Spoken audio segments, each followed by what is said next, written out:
Hare Krishna, bienvenidos a todos, continuando con la lectura. Viajero, percepción y conciencia de la realidad de los mundos. Capítulo 10.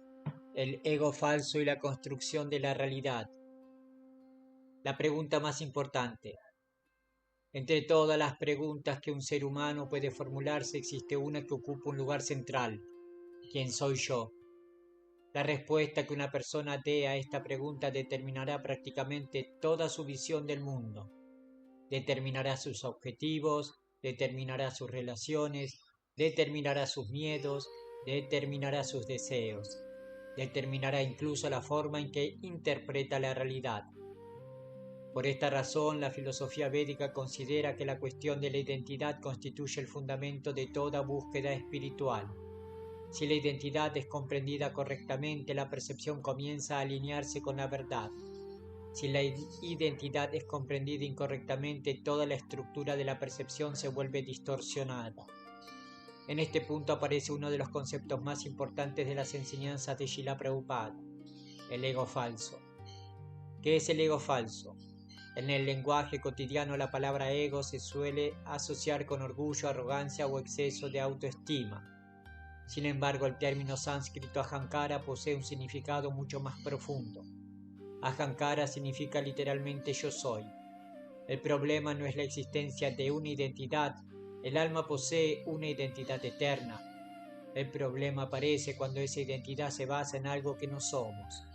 El ego falso consiste en identificarse con aquello que esté.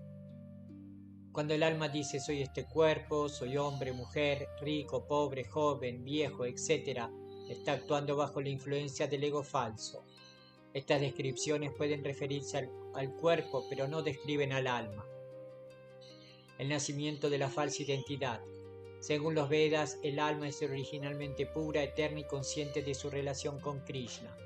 Sin embargo, cuando desarrolla el deseo de disfrutar separadamente del Señor, entra en contacto con la energía material. A partir de ese momento surge una nueva identidad. La conciencia comienza a identificarse con cuerpos temporales. Con el paso del tiempo, esta identificación parece completamente natural. La persona olvida que es un alma espiritual. Comienza a pensar que el cuerpo constituye su verdadera identidad. Así, nace el ego falso. No se trata simplemente de una idea equivocada, se trata de una forma completa de percibir la realidad. La construcción de un personaje. Podemos imaginar al alma como un actor que interpreta un personaje. Mientras permanece en el escenario puede llegar a identificarse profundamente con el papel. Puede llorar, puede reír, puede sentir orgullo o temor. Sin embargo, cuando termina la presentación, continúa siendo una persona diferente al personaje interpretado. De manera similar, el alma interpreta diversos papeles dentro del mundo material. En una vida puede actuar como hombre, en otra como mujer, en una vida puede ser rica, en otra pobre. Puede pertenecer a distintas culturas, familias o especies. Sin embargo, ninguna de estas identidades corresponde a su naturaleza eterna.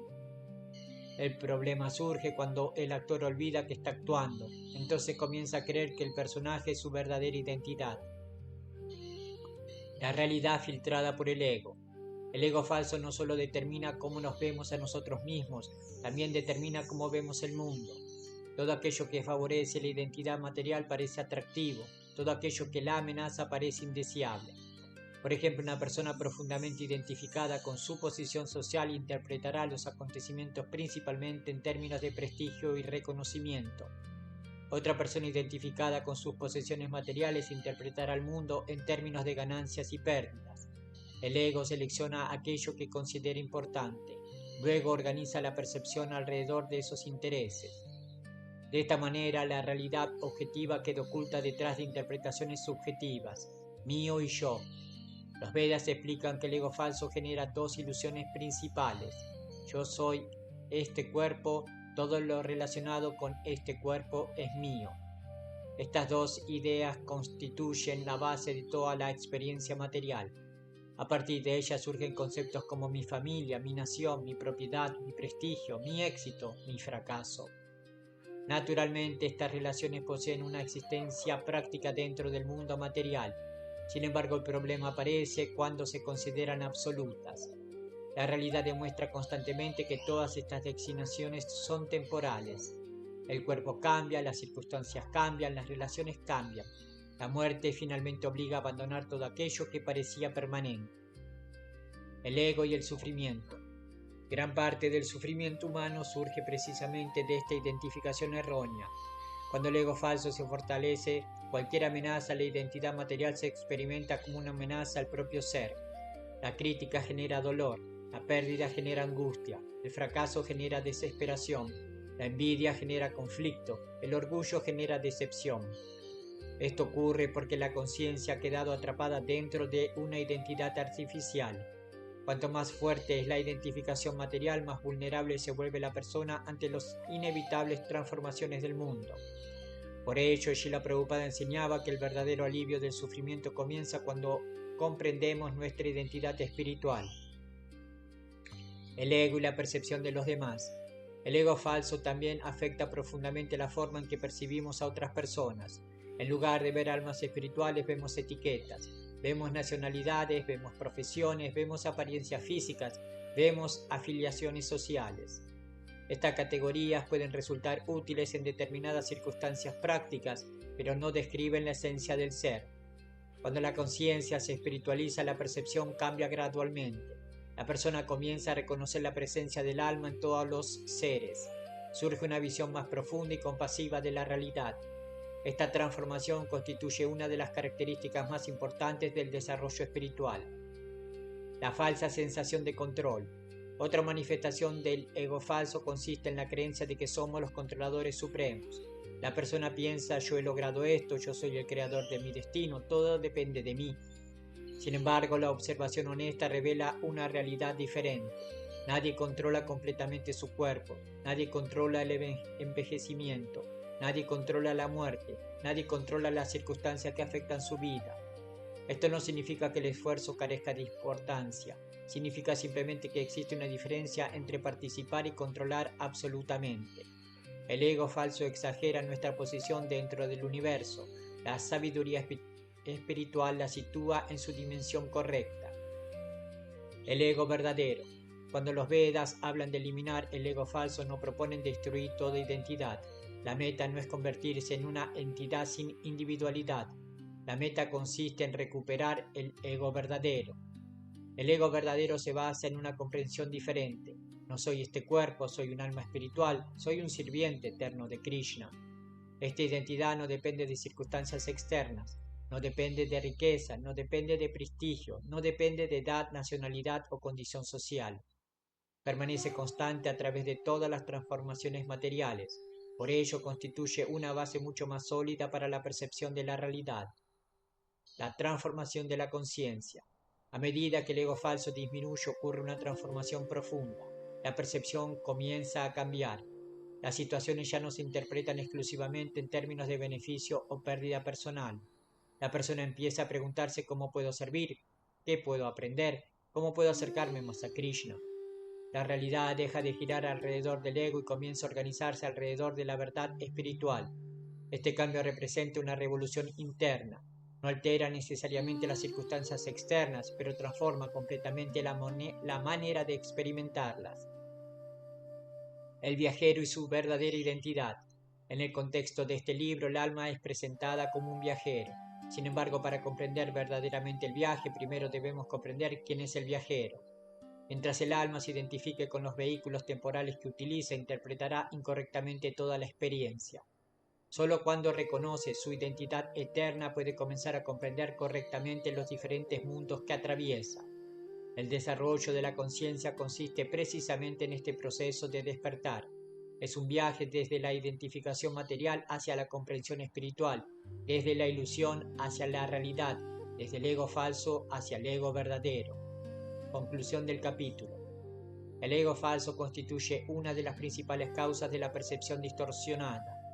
Al identificarse con el cuerpo y con las circunstancias temporales, el alma construye una visión fragmentada de la realidad. Esta falsa identidad influye sobre los deseos, los miedos, las relaciones y las interpretaciones del mundo. Por ello, el conocimiento espiritual auténtico comienza con la pregunta: ¿quién soy realmente? A medida que esta pregunta encuentra respuesta, la conciencia se libera gradualmente de las limitaciones impuestas por el ego falso.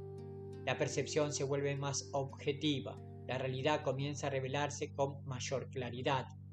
Sin embargo, para comprender completamente cómo se forma nuestra experiencia del universo, debemos analizar ahora otro elemento fundamental: las tres modalidades de la naturaleza material, las fuerzas que moldean constantemente la mente, las emociones y la percepción.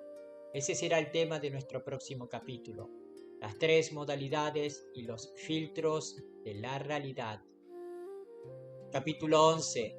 Las tres modalidades y los filtros de la realidad. Una misma realidad, diferentes percepciones. Uno de los aspectos más fascinantes de la experiencia humana es que personas distintas pueden vivir en el mismo mundo y sin embargo parecer habitar realidades completamente diferentes. Dos individuos observan el mismo acontecimiento. Uno encuentra inspiración, otro encuentra frustración. Uno percibe oportunidades, otro percibe obstáculos. Uno experimenta gratitud, otro experimenta resentimiento. ¿Qué explica estas diferencias? La filosofía védica responde que la percepción no depende únicamente de los objetos observados, depende también del estado de conciencia del observador, y ese estado de conciencia se encuentra profundamente influenciado por las tres modalidades de la naturaleza material. Srila Prabhupada enseñaba que estas modalidades actúan como filtros invisibles a través de los cuales interpretamos la realidad.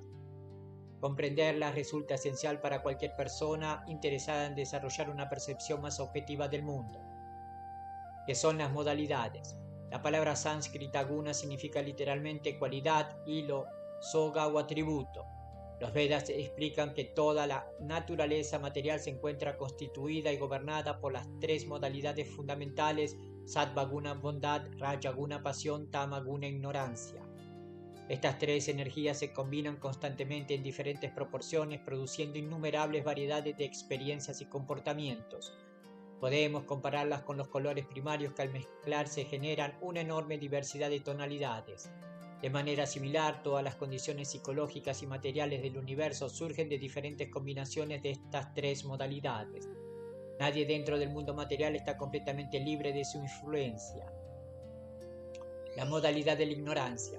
La primera modalidad que analizaremos es tamaguna, la modalidad de la ignorancia. Esta energía se caracteriza por confusión, apatía, negligencia, pereza, ilusión, violencia o oscuridad mental. Cuando la conciencia se encuentra dominada por la ignorancia, la percepción de la realidad se vuelve extremadamente limitada. La persona tiene dificultades para comprender las consecuencias de sus acciones, tiende a actuar impulsivamente, puede desarrollar hábitos autodestructivos. A menudo evita el conocimiento y prefiere permanecer en estados de inconsciencia o distracción. La ignorancia cubre la capacidad natural del alma para comprender la verdad. Por ello los Vedas la comparan con una profunda oscuridad. ¿Cómo percibe el mundo una conciencia dominada por la ignorancia? Cuando predomina la ignorancia, la realidad suele interpretarse de manera distorsionada. Lo perjudicial puede parecer beneficioso, lo temporal puede parecer permanente, lo degradante puede parecer atractivo. La persona no percibe claramente las conexiones entre causa y efecto. Muchas formas de sufrimiento humano tienen relación directa con esta modalidad. La violencia innecesaria, las adicciones, la apatía espiritual y la indiferencia hacia el conocimiento suelen desarrollarse bajo su influencia. Por ello, el progreso espiritual comienza necesariamente con un esfuerzo por elevarse por encima de la ignorancia. La modalidad de la pasión. La segunda modalidad es Rajaguna, la modalidad de la pasión. Se caracteriza por deseo, ambición, actividad intensa, competencia, apego, ansiedad, búsqueda constante de resultados. La pasión impulsa el movimiento, estimula el esfuerzo, favorece la creación de proyectos y la transformación del entorno. Sin embargo, también genera agitación. La persona dominada por la pasión rara vez experimenta satisfacción duradera. Cuando alcanza una meta, inmediatamente aparece otra. Cuando obtiene algo deseado, surge un nuevo deseo. La mente permanece constantemente orientada hacia el futuro. Por ello, la pasión produce actividad, pero no necesariamente paz. La percepción bajo la pasión. Cuando la pasión domina la conciencia, la realidad se interpreta principalmente en términos de éxito y fracaso.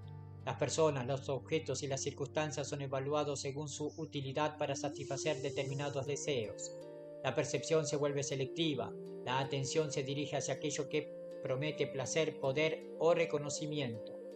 Aunque esta modalidad suele considerarse superior a la ignorancia, continúa generando una visión limitada de la realidad. La persona permanece absorbida por objetivos temporales. Por ello, aunque pueda alcanzar logros materiales importantes, continúa experimentando insatisfacción interior.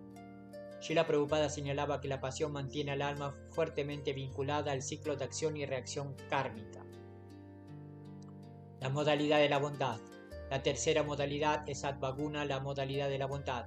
Se caracteriza por claridad, equilibrio, conocimiento, autocontrol, honestidad, serenidad, sabiduría. Cuando la conciencia se encuentra influenciada por la bondad, la percepción se vuelve mucho más clara.